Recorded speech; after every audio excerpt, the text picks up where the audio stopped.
রাষ্ট্রপতি না, রাষ্ট্রপতি ভাষণটা শুনে যাবেন সবাই। রাষ্ট্রপতির কাছে পদত্যাগপত্র জমা দিয়েছেন এবং আমি তা গ্রহণ করেছি। প্রধানমন্ত্রীর পদত্যাগ ও বৈষম্য বিরোধী ছাত্র আন্দোলনে সৃষ্ট পরিস্থিতিতে আজ বঙ্গভবনে 3 বাহিনীর প্রধান এবং বিভিন্ন রাজনৈতিক দলের নেতৃবৃন্দ, সুশীল সমাজের প্রতিনিধি ও বৈষম্য বিরোধী ছাত্র আন্দোলনের কয়েকজন সমন্বয়কদের সাথে আলোচনা হয় না। শুরুতেই সেনাপ্রধান বিরাজমান সার্বিক পরিস্থিতি ও রাজনৈতিক দলগুলোর সাথে তার আলোচনা সম্পর্কে আমাকে অবহিত করেন। রাজনৈতিক নেতৃবৃন্দ এ সময় তাদের বক্তব্য তুলে ধরেন। সভায় বৈষম্য বিরোধী ছাত্র আন্দোলনের নিহত শহীদদের স্মরণে শোক প্রস্তাব গৃহীত হয়।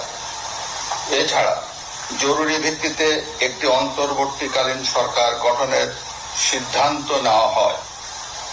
সকল দল ও অংশীজনদের সাথে আলোচনা করে গঠিত অন্তর্বর্তীকালীন সরকার যত দ্রুত সম্ভব নির্বাচনের ব্যবস্থা করবে। আলহামদুলিল্লাহ। বৈষম্য বিরোধী ছাত্র আন্দোলন ও বিভিন্ন মিথ্যা মামলায় আটক সহ সকল বন্দীদের মুক্তি দেওয়া হবে। আলহামদুলিল্লাহ। বৈষম্য বিরোধী ছাত্র আন্দোলনের নিহতদের পরিবারদের ক্ষতিপূরণ প্রদান ও আহতদের সুচিকিৎসার প্রয়োজনীয় সকল সহায়তা দেওয়া হবে।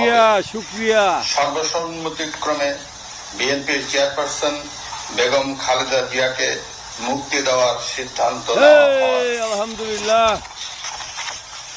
প্রিয় দেশবাসী, আমি দেশের আইন শৃঙ্খলা পরিস্থিতি স্বাভাবিক করতে এবং লুপ্তরাজ ও ধ্বংসাত্মক কর্মকাণ্ড বন্ধ করতে রাজনৈতিক দলগুলোর প্রতি আহ্বান জানাচ্ছি।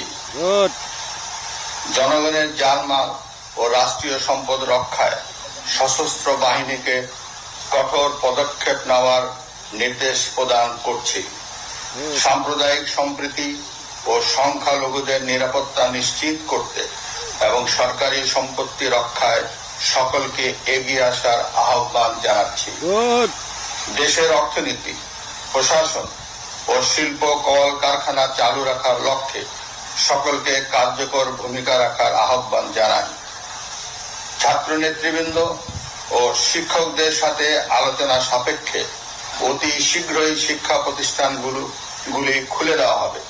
এছাড়া যারা হত্যা ও সহিংসতার সাথে জড়িত নিরপেক্ষ তদন্তের মাধ্যমে তাদেরকে আইনের আওতায় আনা হবে। গণপ্রজাতন্ত্রী বাংলাদেশের সংবিধান অনুযায়ী অনতি বিলম্বে বর্তমান সংসদ বিলুপ্ত করা হবে। দেশের সকল অফিস আদালত আগামীকাল থেকেই স্বাভাবিকভাবেই চলবে। আলহামদুলিল্লাহ। আমাদের প্রবাসীরা কোনো কিছু বলে নাই। আসুন আমরা দেশকে বাঁচাতে একযোগে কাজ করি। পারস্পরিক হিংসা বিদ্বেষ ভুলে ও প্রতিহিংসার ঊর্ধ্বে উঠে দেশকে এগিয়ে নিতে নিজ নিজ অবস্থান থেকে ভূমিকা রাখার জন্য আমি বিনয়ের সাথে আপনাদের প্রতি অনুরোধ করছি। একটি সুন্দর ও সোনালী ভবিষ্যতের প্রত্যাশায় আমরা এগিয়ে যাব।